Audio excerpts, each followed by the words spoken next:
મિત્રો, ચોમાસાની શરૂઆત થતાં જ માર્કેટમાં આ ભાજી જોવા મળતી હોય છે અને આ ભાજી ડુંગર પર જ જોવા મળતી હોય છે, એટલે તેને ડુંગરની ભાજી કહેવાય છે. અને ડિટેલ રેસીપી મેં ટાઇટલ પાસે આપી છે, તમે જરૂરથી જોજો.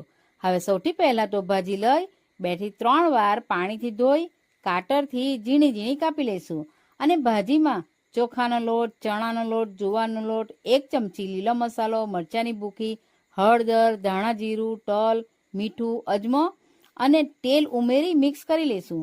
ત્યાર પછી થોડું થોડું પાણી લઈ લોટ બાંધી લેવાનો છે અને નાના નાના મુઠિયા વાળી લઈશું.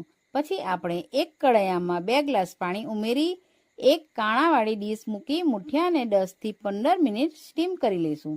મુઠિયા ઠંડા થાય પછી તેને નાના નાના ટુકડા કરી કાપી લઈશું.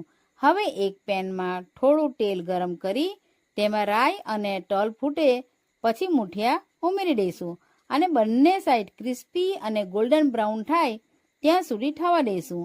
હવે આપણા મુઠિયા ખાવા માટે રેડી છે.